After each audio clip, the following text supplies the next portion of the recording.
नमस्कार। आज के मुख्य समाचार। आज आपकी मुलाकात कराने जा रहे हैं हम एपण कलाकार नीशू पुनेठा से, जिनके द्वारा निर्मित वस्त्र हाल ही में 23 सितंबर को उत्तराखंड के मुख्यमंत्री पुष्कर सिंह धामी ने अयोध्या के नवनिर्मित राम मंदिर में रामलला को पहनाए। पूरी देवभूमि विशेषकर कुमाऊं व सीमांत जनपद पिथौरागढ़ के लिए यह ऐतिहासिक और गौरव का पल था। कुमाऊं की लोक कला एपण, जो कि एक समय विलुप्ति की कगार में थी, उसे पिथौरागढ़ जनपद की बेटियों नीशू पुनेठा, यामिनी पांडे व जया वर्मा जैसी एपण कलाकारों ने पुनर्जीवित करके देश विदेश में मशहूर कर दिया।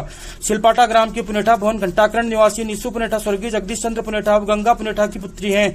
इनकी माता गंगा पुनेठा शिक्षा विभाग में कार्यरत हैं। नीशू ने ड्राइंग से एमए किया है। वर्तमान में वो बीएड कर रही हैं। प्रधानमंत्री नरेंद्र मोदी भी नीशू की एपण कला की प्रशंसा कर चुके हैं। नीशू ने बताया कि सीएम धामी ने उन्हें 9 मीटर मलबरी सिल्क का कपड़ा भेजा। उन्होंने उसमें एपण करके 1 हफ्ते में उसे तैयार किया। फिर सीएम धामी ने स्वयं अयोध्या जाकर प्रभु श्री राम को वो वस्त्र अर्पित किए जो 23 सितंबर के दिन रामलला को पहनाए गए। आज उत्तराखंड के लिए बहुत गौरव की बात है, क्योंकि यहाँ से अयोध्या के लिए भगवान रामचंद्र की जो मूर्ति है उसके लिए एपण के बने मरबली सिल्क में पोशाक गए हुए हैं, जो कि मेरे द्वारा डिजाइन किए गए थे। मुख्यमंत्री कार्यालय से मुझे संपर्क किया गया था इन वस्त्रों के लिए कार्य करने के लिए, जिसमें एपण डिजाइन किए गए हैं।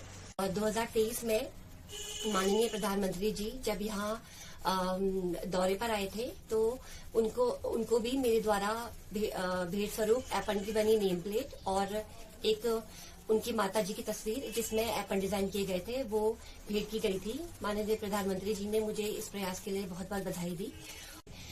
पिथौरागढ़ के हर एक सरकारी विभाग में एपण के बने नेम प्लेट, नेम बोर्ड और नेम जो पेंटिंग्स लगी हुई है वो सारा मेरे द्वारा ही किया गया है कार्य। जो एपण के बने प्रोडक्ट है इन्हें हम सोशल मीडिया के माध्यम से बेचते हैं, सेल करते हैं। अगर आपको एपण के बने कोई भी प्रोडक्ट चाहिए या फिर एपण से रिलेटेड कोई भी जानकारी चाहिए तो आप मुझे संपर्क कर सकते हैं। मेरा फेसबुक लिंक है नीशू पुनेठा मेरे ही नाम से, और अगर आप इंस्टाग्राम में भी मुझे इसके ऑर्डर के लिए मैसेज कर सकते हैं, टेक्स्ट कर सकते हैं। एपण नीशू पुनेठा के नाम से ही मेरा इंस्टाग्राम में भी आईडी है।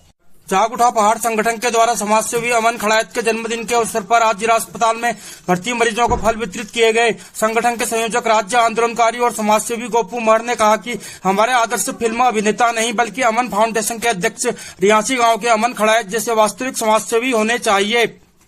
आज हमारा पिथौरागढ़ भाई अमन खड़ायत जी जन्मदिन छ।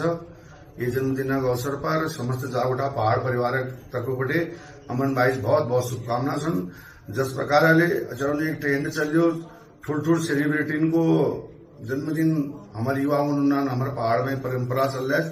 तो मैं ये कहना चाहूँ कि एलावार जाग उठा पहाड़ द्वारा हमले नया परंपरा हम कायम करो में जो पहाड़ हिन काम करो, जो पहाड़ का गरीब लोगों हिन काम करो, हम जन्मदिन मनो। और आज हमने जिला चिकित्सालय में जाग उठा पहाड़ परिवार तरफ बड़े फल वितरण कार्यक्रम कर रखे। और हमसे खुशी होनी चाहिए कि ये पिथौरागढ़ बटे जाबिन अमन भाई दिल्ली से जाग में रहना, और जो हमारे पहाड़ा का गरीब लोग इन समय या बरेली राम मूर्ति में अपनी इलाज में उन्हें मदद वहां करना। और अमन प्रसाद आज बहुत से परिवारों का बच्चा बहुत से लोगों जीवनदान मिलो, जैकिन अमन भाई बहुत बहुत बधाई पात्र सन। और जिस प्रकार सरकार की योजना से आयुष्मान कार्ड गरीब आदमी की उसी प्रकार हमारा पिथौरागढ़ गया पहाड़ा चतुर्थ लोग दिल्ली जनान एम्स में अपनी इलाज करने जनान अमन भाई ले आयुष्मान कार्ड बटे उनकी कम नाथिन। तो मैं अमन भाई बहुत बहुत बधाई ये अवसर पर दूं। और ये कौन सा जी रहे अमन भाई जाग रही है, इसी प्रकार पहाड़ लोगों की सेवा करते रहे। बहुत बहुत धन्यवाद। टकाना में एसबीआई द्वारा 2 दिवसीय लोन मेला लगाया गया है, जहां न्यूनतम ब्याज में कार ऋण, गोल्ड ऋण, पेंशन ऋण, आवास ऋण आदि मौके पर इच्छुक लोगों को प्रदान किया जा रहा है। उत्तराखंड में 15 वर्ष पुराने वाहन होंगे चलन से बाहर। मुख्य सचिव राधा रतूड़ी की राष्ट्रपति भवन में हुई बैठक के बाद सन 2025 तक 15 वर्ष पुराने सभी वाहन चलन से बाहर करने का लक्ष्य रखा गया है। परिवहन विभाग अगर ऐसा करने में सफल रहता है तो केंद्र से राज्य को मिलने वाली विशेष सहायता के रूप में उससे कुल 50 करोड़ रुपए मिलेंगे। इसमें पहले चरण में राज्य को 25 करोड़ रुपए प्राप्त भी हो चुके हैं। जाग उठा पहाड़ संगठन बना जनता की आवाज। उत्तराखंड राज्य आंदोलन में मात्र 16 वर्ष की उम्र में 58 दिनों तक फतेहगढ़ जेल में रहने वाले जाग उठा पहाड़ के संयोजक राज्य आंदोलनकारी व समाजसेवी गोपू महर जनता की हर समस्या के समाधान के लिए हमेशा रहते हैं तत्पर। एक सच्चे जनसेवक से यही उम्मीद की जाती है और उनके इस जज्बे को हम सलाम करते हैं।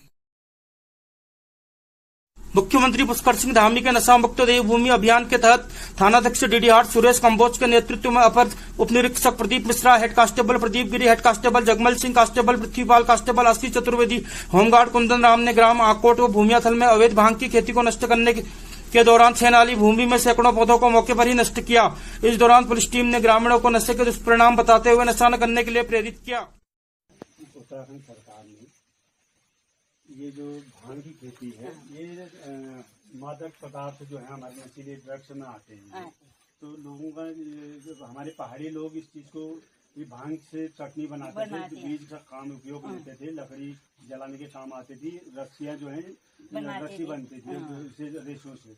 लेकिन कई लोगों ने इसका दुरुपयोग कर दिया, इसका चरस का कारोबार शुरू कर दिया, जिससे समाज बहुत पीछे निकल रहा है। तो समाज में कई बुराइयां जन्म ले रही हैं। इसलिए उत्तराखंड सरकार द्वारा और हमारे उच्चाधिकारियों द्वारा कि भांग की खेती को ही नष्ट करने का आदेश है। इस सिलसिले में हम लोग यहाँ आए और आपकी भांग की जितनी खेती थी हमसे नष्ट हो गई, हमने नष्ट की, और जितना होगा आप लोग इसे नष्ट कर देना, ठीक है। और बहुत गलत दुष्प्रभाव इसका पड़ रहा है, और इसलिए जो है भांग की खेती को बिल्कुल आप बंद कीजिए, ठीक है। ठीक।